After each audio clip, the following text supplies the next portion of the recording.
Vahşi hayatta hız bir servettir. Avcılar bunu pusu kurmakta, diğerleri ise gizli saldırıda kullanır. Gezegendeki en hızlı hayvanlar hızı öldürmek için kullanır.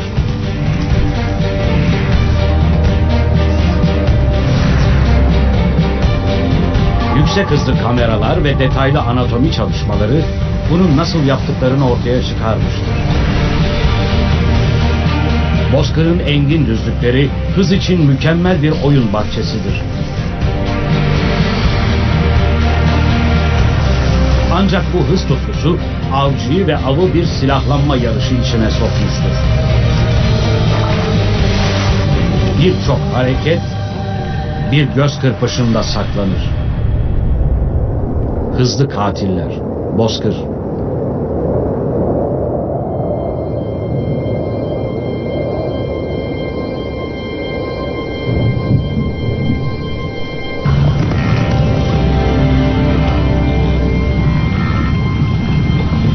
Muazzam ordular Bozkır'ı geçiyor. Hareketleri daha muazzam bir güç tarafından belirleniyor. Hava.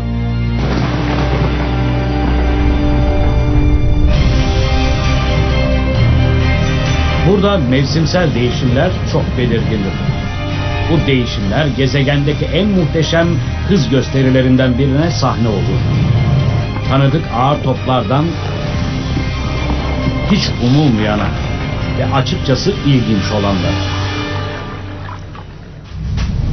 40 kat ağırlaştıran ani hareketler yaşananları daha önce hiç olmadığı şekilde gözler önüne seriyor.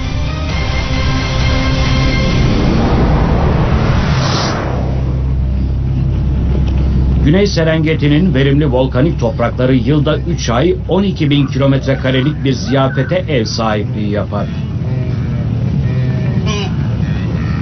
Lezzetli kısa otların büyümesini tetikleyen yıllık yağışlar, yüz binlerce gnu, zebra, ceylan ve diğer antilop türlerini ziyafete katılmaları için kendine çeker.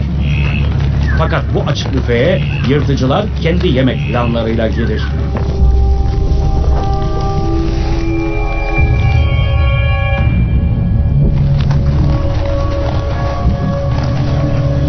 Hem avcının hem de avın yıllardır sürüler halinde gelmesiyle bu engin düzlükler hızın evrimsel test sahası olmuştur.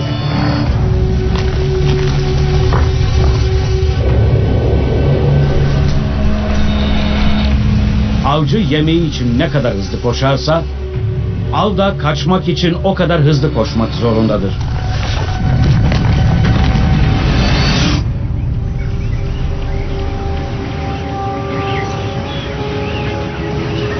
Thomson ceylanları çok gergindir. Eğer hızın evrimsel tasarımı yıllardır sizi takip ediyor olsaydı, siz de olurdunuz.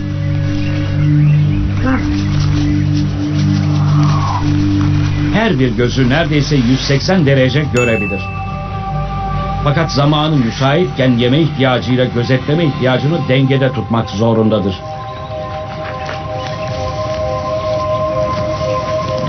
Burada hayatta kalmak, yarışa nasıl başlandığıyla alakalıdır.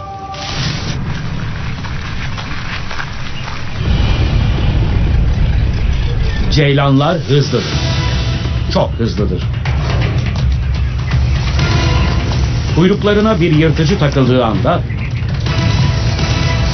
ulaştıkları hız saatte 80 kilometredir. Daha yavaş hareket eden ataları bu modern hız dünyasında asla hayatta kalamazdı.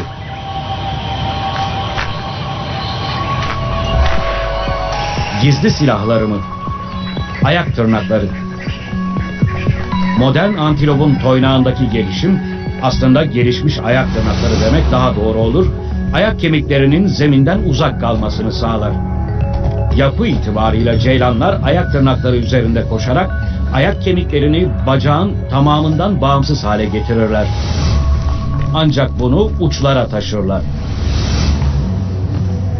Bir zamanlar ayak bileğiyle parmaklar arasındaki kemik artık birkaç santim boyunu da uzatarak bacağın diğer kısımları kadar uzamıştır. Daha uzun bacaklar daha uzun atlamaya, bu da olağanüstü bir hıza eşittir. Ve bu yeni tasarımıyla daha uzun arka bacaklar kalıcı bir koşucu çömelmesine göre ayarlanmıştır.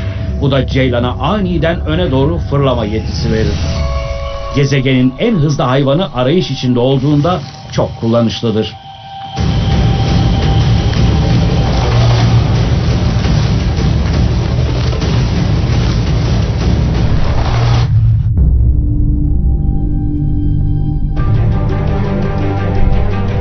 Çita, doğanın karadaki hız rekorunu elinde tutan tartışmasız bir hız kralıdır.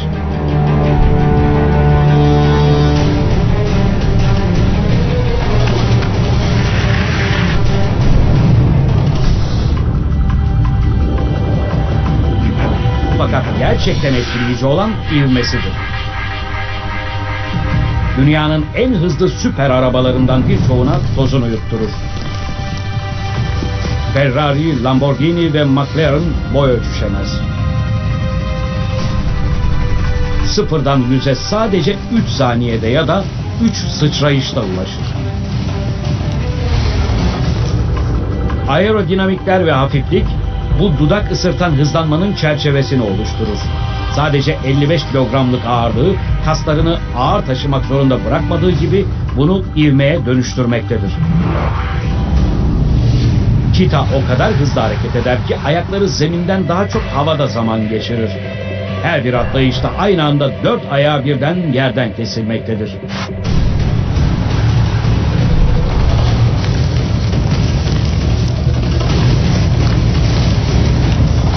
Yüksek hızlı bir takipte uzun kaslı kuyruğu dengeleyici bir dümen görevi görür.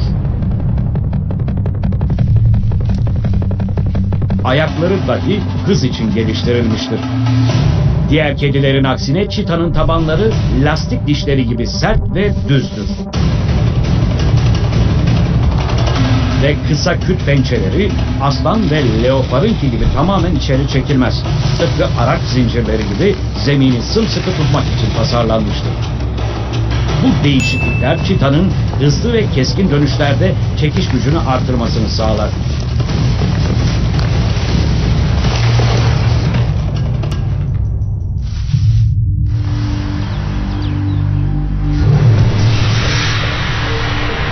Tabii ki bu sistemi yöneten bir motor olmalıdır. Çitanın genişletilmiş burun delikleri ciğerlerine yüksek miktarda hava girmesine neden olur. Solunum oranı dakikada 150 nefese fırlar. İnsanlarınkinin 2 katı kadar hızlıdır ve kocaman güçlü kalbi süratle oksijenli kanı kaslara pompalar.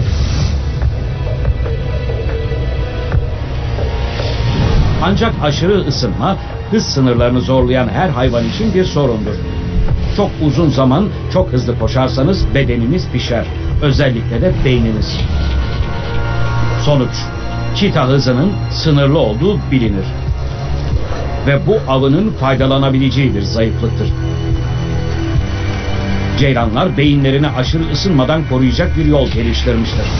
Kalpten çıkan sıcak kan beyne ulaşmadan önce genişletilmiş sinüs bölgesinde soğutulur.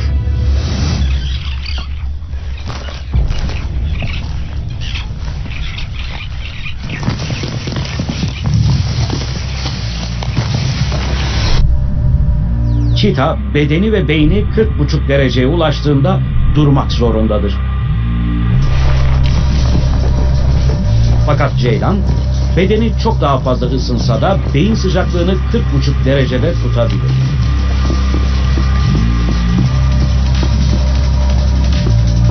Başını serin tutma yeteneği ceylanın ezeli düşmanı çitadan çok daha uzun süre yüksek süratle koşmasını mümkün kılar. Takipteki 6 saniyede çitanın çılgın sürati onu halihazırda yaşamın kıyısına getirmiştir. 12 saniyede kalbi ciddi bir zorlanma gösterir ve beyin sıcaklığı tehlikeli biçimde azamiye yaklaşmıştır. 17. saniyede takibi bırakmaya zorlanır. Bu çita neredeyse 1 kilometreyi en yüksek hızda koşarken beyni ve kalbi mutlak sınırları zorlamıştır. 5 saniye daha uzatsa muhtemelen koşunun ortasında yıkılırdı. Ve bedeni tozlu düzlüklerde hareketsiz bir hale geldiği an itibarıyla ölürdü.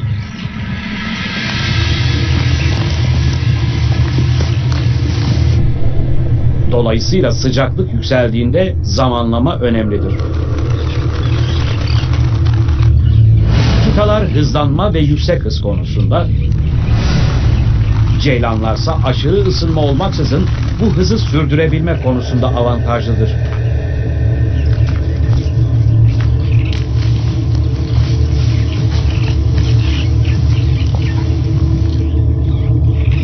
Neticede her şey avantajlı başlamakla alakalıdır.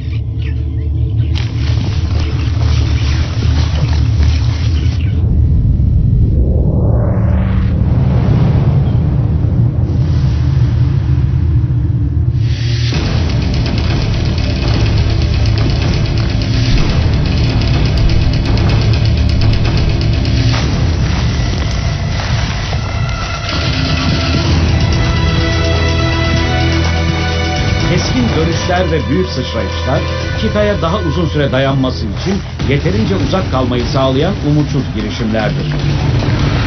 Son ana kadar sürer. Çitanın muazzam hızı, sıcaklığın onu durdurmaya zorlamasından önce farkı kapattırabilir mi?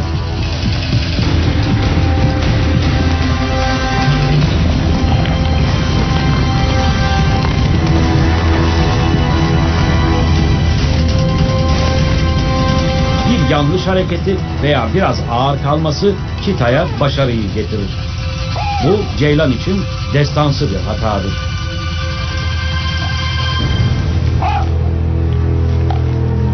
Fakat dünyanın en hızlı hayvanı olmak bir lanet olabilir. Takip geride aşırı ısınma bırakmış ve küçük aerodinamik kafa tasarımı güçlü çeneler için yeterince yer ayırmamıştır.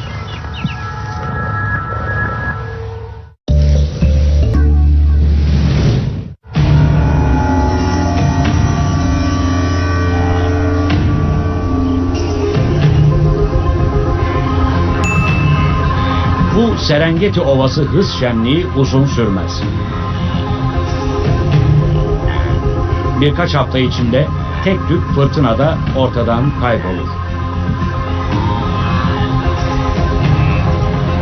Uzun kuraklık dönemi yaklaşıyor.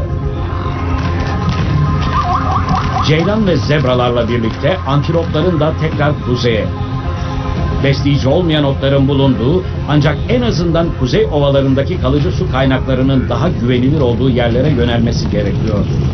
Burada yine bir 7 ay hiç yağmur yağmayacak. Hızlı uzaklaşma taktikleri geri plana çekilir.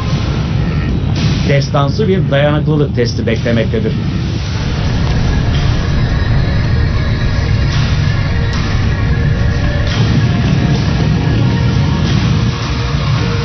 Yırtıcılar için de buradaki ziyafet sona ermiştir. Diğer taraftaki otlar artık daha yeşildir.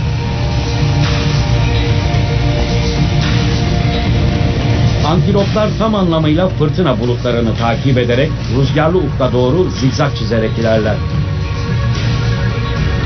Kurak sezonda hayatta kalmak, bedeli ne olursa olsun kuzeye gitmektir.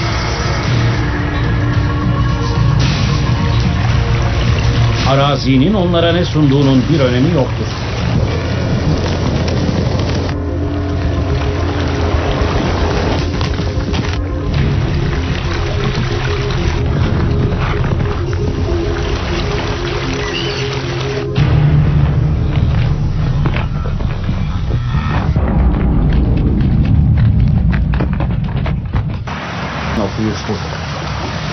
Islak dönemin yağmurları bu çamurlu küçük dereyi korkunç bir engele dönüştürmüştür.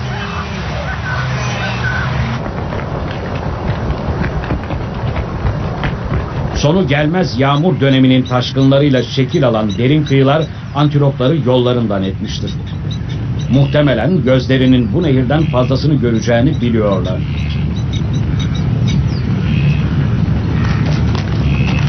Azgın sular endişelenecekleri en ufak şeydir.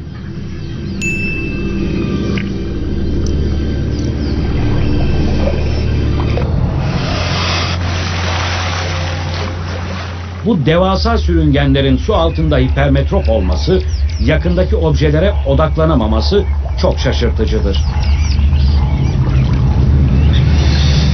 Ancak bu katliama engel değildir. Çene kenarlarında uzanan duyusal çukurlar sudaki titreşimleri algılayabilir. Dolayısıyla en karanlık, en çamurlu nehirlerde dahi avlanabilirler.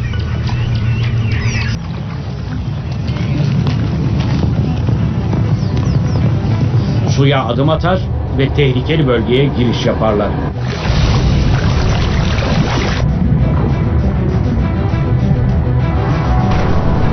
Dalga dalga antiloplar kıyılarda birikmeye devam eder.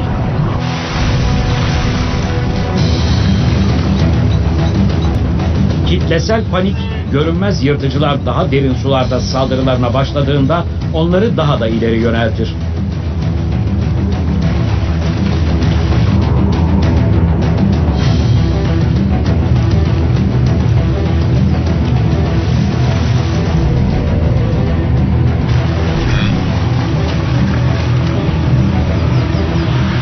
Bazı geçiş noktaları tuzaktır. Kıyılar bu toynaklıların tırmanması için çok diktir. Tek kaçış tekrar geri yüzmektir.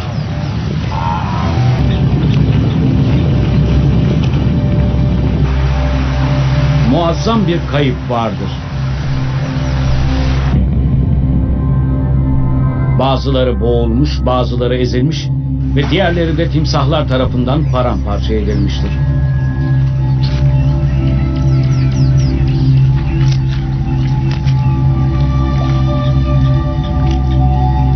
Fakat bu büyük sürüngenler öldürmek için hızı kullanan tek nehir avcıları değildir.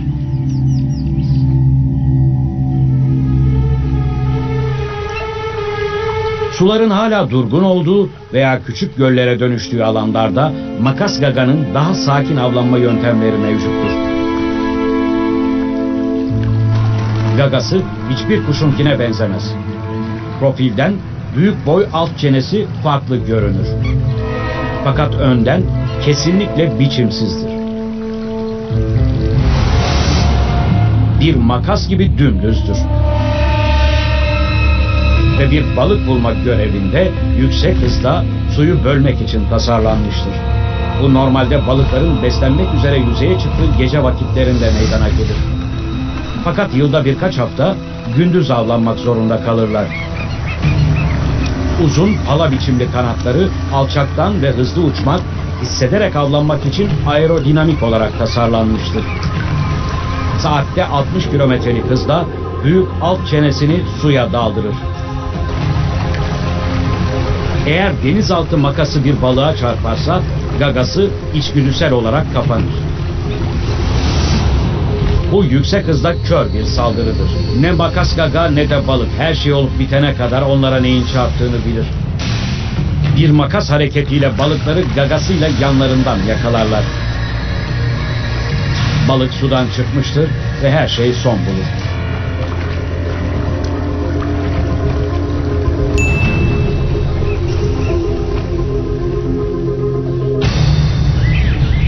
Ancak makas gaga bu bataklıkta besin zincirinin en tepesindeki hayvan değildir. Burada gökyüzünün hakimi balık kartalıdır ve yemek zili de çalıyor.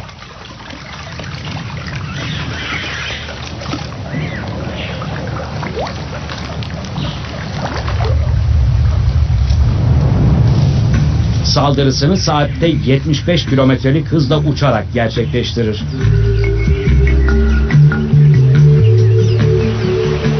Alçaktan uçuşu ava sorunun yaklaştığına dair en ufak ipucu vermez.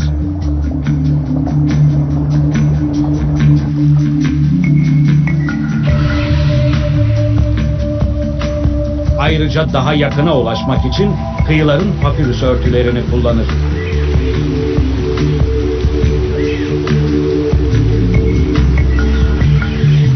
Daha sonra hızını artırmak için kanatlarını çeker.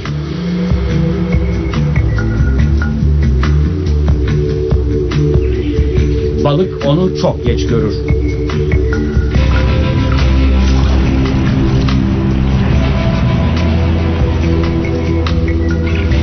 ve kanat şekli hızdan enerji yüküne dönüşür. Ağır balıkla birlikte tekrar yükselmek zorundadır.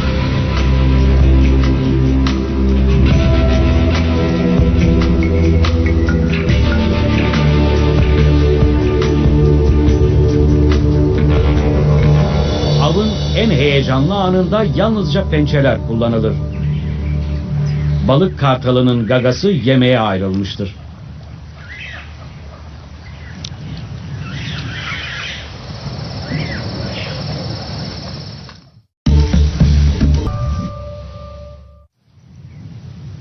Büyük ovada mevsim tam döngüye girmiştir.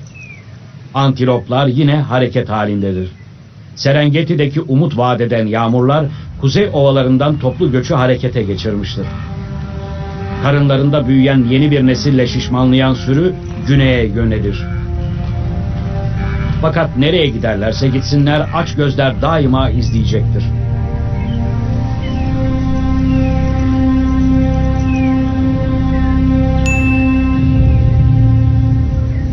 Aslanlar düzlüklerin ağır topları, geniş bir planda ovanın en büyük etoburlarıdır.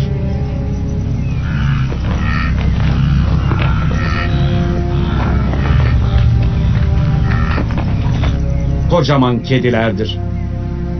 Ancak saatte 80 kilometre hıza ulaşabilirler. Anahtar çok yaklaşabilmektir.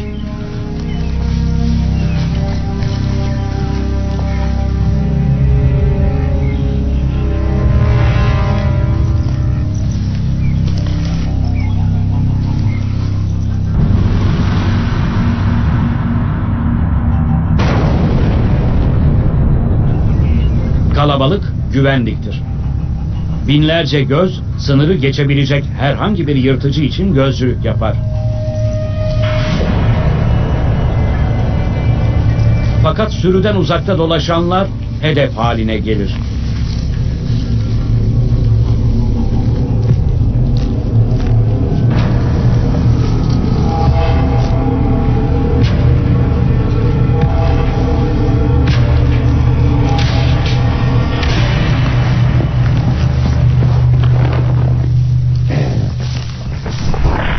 Aslanlar hantal gövdelerini kendi ağırlıklarının 2 katı olan hayvanları yere sermek için kullanabilir.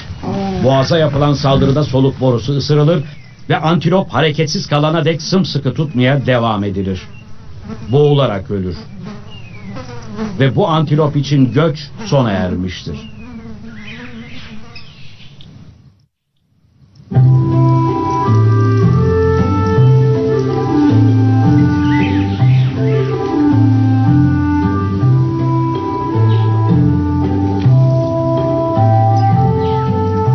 Ovada bir başka avcı ailesi daha bölgelerini korur.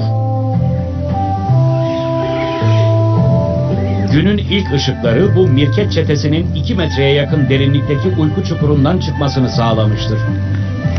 Yemek zamanı gelmiştir. Her gece titremekten, sıcak kalmaya çalışmaktan beden ağırlıklarının %5'ini kaybederler.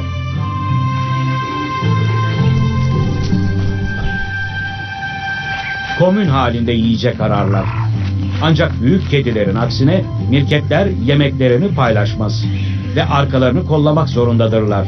Bu ovaların ağır topları değillerdir. En yüksek hızları saatte 30 kilometredir. Bu boydaki bir hayvan için etkileyici bir sürattir. Ve tehlikeden kaçmak için çok kullanışlıdır. Hangi mirket daha iyi beslendiyse diğerleri yiyecek için avlanırken o nöbet görevine geçer.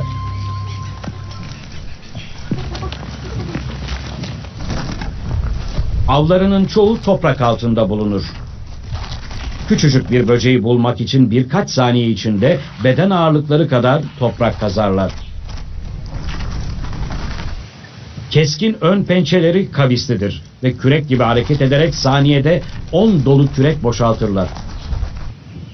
Niktitan zarı olarak adlandırılan fazladan göz kapakları tozlar uçuştuğunda silecek vazifesi görür.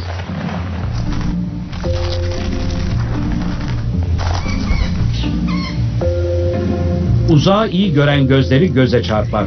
Gözlerinin etrafındaki koyu çizgi ise Afrika güneşinin yakıcı etkisini azaltır. Fakat tasarımlarında bir hata vardır.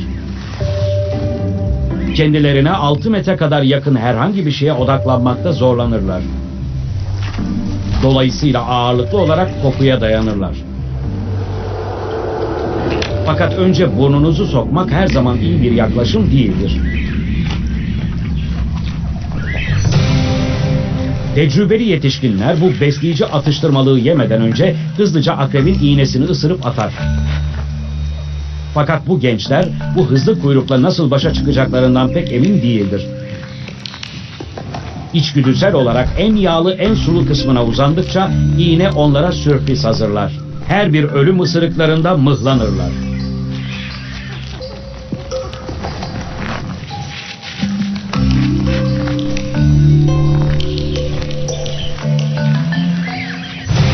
Bu akrep öldürmez. Ancak şimşek hızına sahip kuyruğu Mirket'in gözüne batmak üzeredir.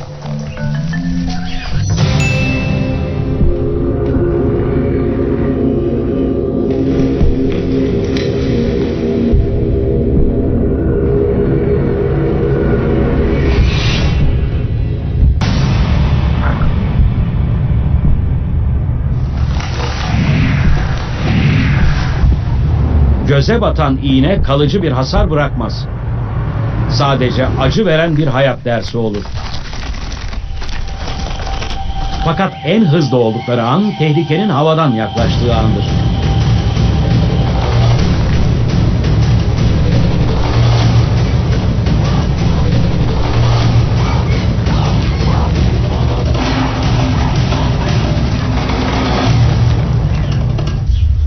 Yukarıda süzülen bir katil belirmiştir.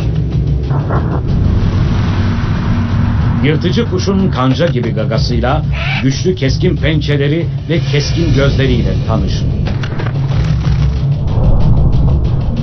Yırtıcı kuş tabiri kapmak ya da yağmalamak anlamına gelir. Ovanın alıcı kuşlarının hız rekoru saatte 300 kilometrenin üzerindedir. Ve yüksek irtifalı bir avcının elinde bulunur. Aladoğan.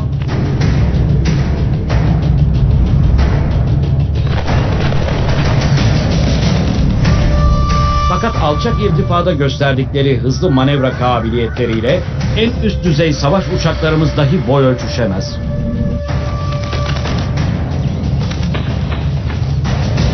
Yetişkin bir erkeği yıkabilecek güce sahip savaşçı kartal gibi ağır toplardır. Küçük bir antilopa hedef alır. Hayalet bombacı puhular ve alçak irtifa saldırganları sarı gagalı çaylaklar küçük memelilerin kabusudur. Hepsinin ani odaklanma için tasarlanmış göz kasları ve yüksek çözünürlüklü retinaları vardır. Ve keskin kesme takımıyla ucundan kıvrılmış gagaları onları diğer kuşlardan ayıran özelliklerdir.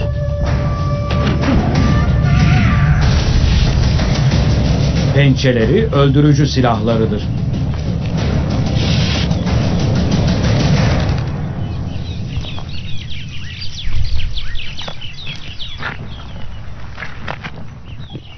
Güçlü parmak kasları avlarını tam anlamıyla ölüme gönderir.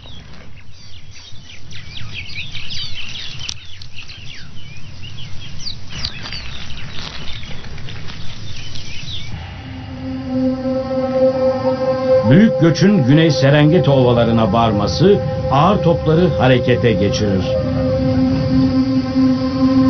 Ve bu defa çok daha büyük bir ziyafet sunulmak üzeredir. Sürüler kaybettikleri sayıları tekrar doldurur ve her şeyde olduğu gibi bunu da birlikte yaparlar. Antilop, ceylan ve zebra doğum yapmadan önce yağmurların yine kısa otlu ovalara düşmesini bekler. Hatta doğmamış bebeklerini doğru zamana kadar içlerinde tutarlar. Dişilerin %80'i aynı 2-3 haftalık dönemde doğum yapar.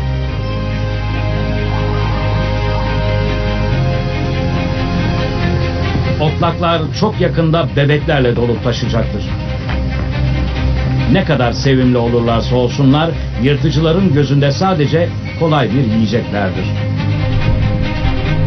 Fakat sayıların üstünlüğü bir bolluk yaratır.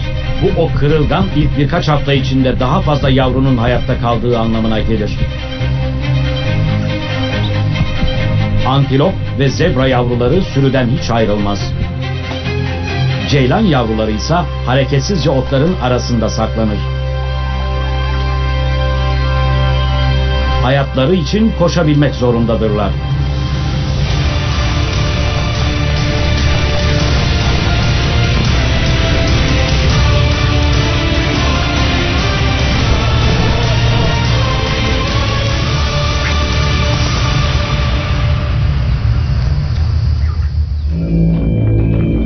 Bu zebralar çok hayati bir mola veriyor.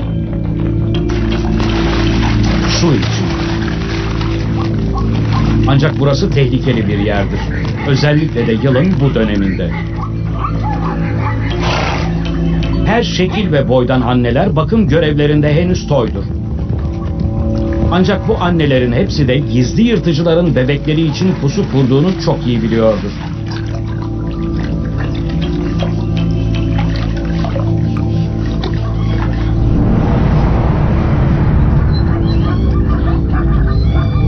Aslanlar. Fakat zebralar onları görür.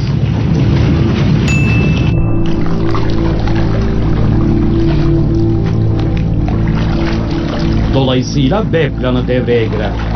Karmaşa ve karambol yaratmak.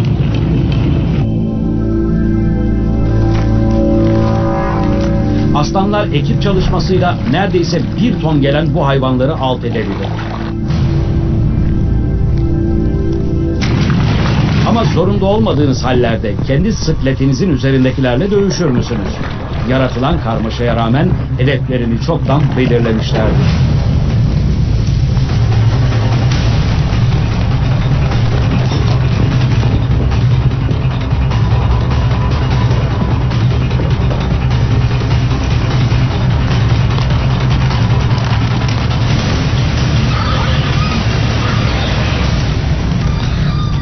O pis işi başaran sürünün görünmez üyesidir. Başından beri pusuya yatmış beklemektedir. Bu kısa mesafeden fırlayan hızıyla ondan kaçmak imkansızdır.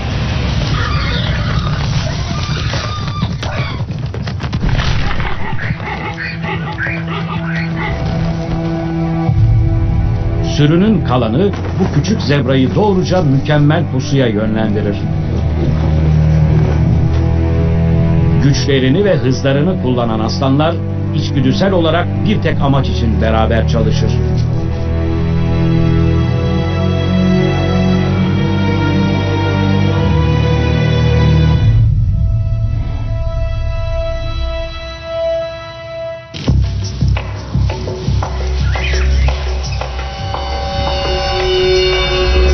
Otlaktaki bir diğer yırtıcı etrafta alenen gezinmeyi sorun etmez.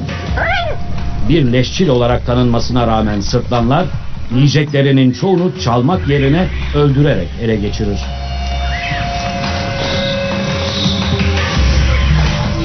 Bu zalim hayvanın kendini gizlemek için uğraşmadan çalımla yürümesinin amacı avını belirlemektir. Genç, yaşlı, hasta, zayıf. İşte tam aradıkları bunlardır.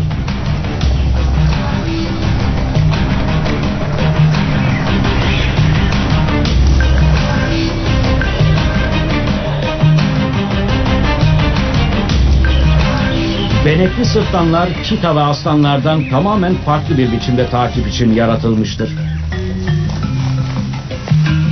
Hızlı bir koşuda saatte 60 kilometre gibi etkileyici hızlara ulaşabilirler. Ancak en büyük servetleri dayanıklılıklarıdır. Saatte yaklaşık 50 kilometrelik bir hızı 5 kilometrenin üstünde bir mesafede sürdürebilirler. Ve durma sebepleri yorgunluk dışında hemen her şey olabilir. Güçlü, sağlam, gelişmiş boyun ve omuzlarının olduğu bölge bedeninin geri kalanını düşürerek sinsi eğimli sırt görüntüsü vermiştir. Bu kaslar uzun mesafe koşularında güçlerinin yerinde kalmasını sağlar. Anne ceylan umutsuzca ilgilerini çekmeye çalışır. Sırtlanlar genellikle bayrak yarışı yaklaşımını kullanarak avlarını takip ederken sürekli rotasyon yapar.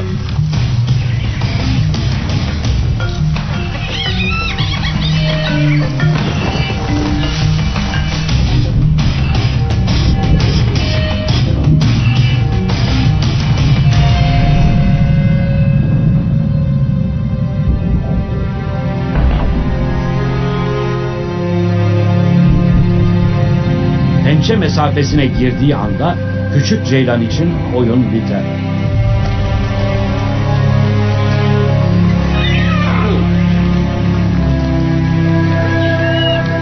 Sırtlan klanları 80 bireye ulaşabilir. Fakat doğum oranının yüksek olduğu aylarda çok az kavga olur. Yapacak iş çoktur.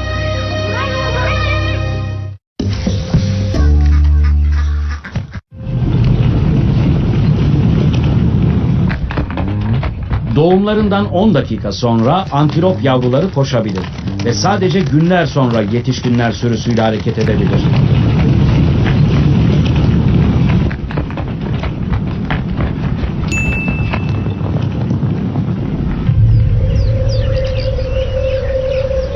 Otlaktaki şaşkın kalabalık sırasında bu genç yalnızca annesini değil bütün sürüyü kaybetmiştir.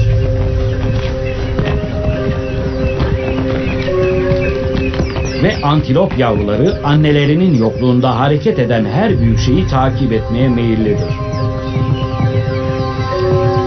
Hatta büyük yırtıcıları bile. Bu aslanlar şanslarına inanamıyordu.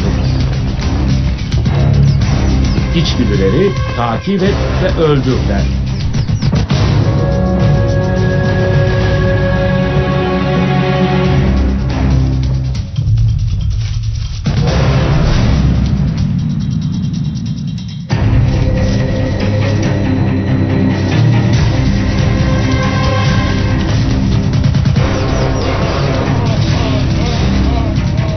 Ya karnı tok ya da öğrenmeye hevesli bir yavru olmalı. Fakat bu genç aslanlar öldürmeden önce avlarıyla oyun oynuyor. Er ya da geç, aç olsun olmasın beklenen son yaşanır. Yavru, cesur ataklarına rağmen ilkel kedi içgüdülerine yenildi.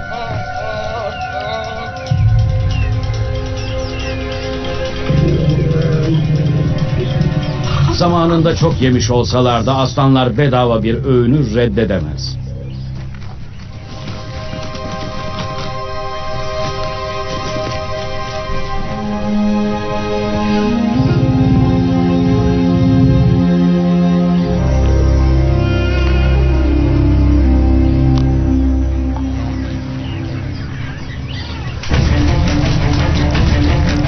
Otlaklar sürat için adeta bir oyun alanıdır. Büyük ve küçük yırtıcıların her birinin kendine has yaklaşımları vardır.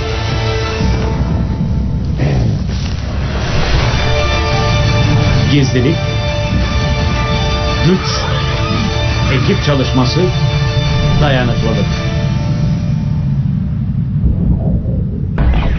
Fakat otlakların bütün hızlı katilleri arasında çita galip gelir. Zaman zaman daha büyük bir av düşürmek için kardeşler çetesi birlikte çalışabilir. Dikkatli bakması gerekir.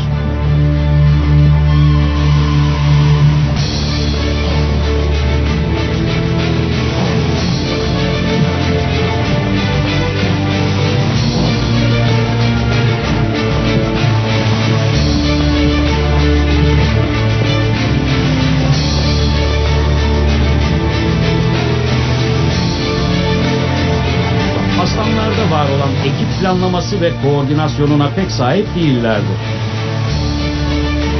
Ve hafif yapıları avı düşürmelerini zorlaştırır. Hatta tehlikeli hale getirir.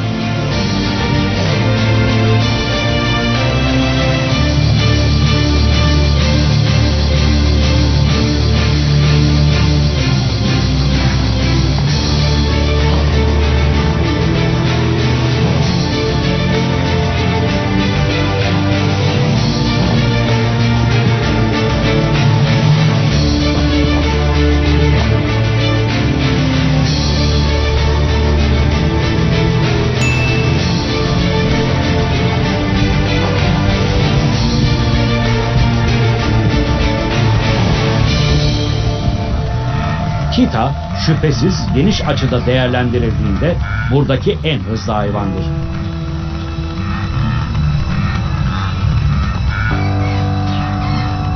Bu kadim savaş alanında hızın ölüm olduğu topraklarda o doğanın en hızlı zebanisidir.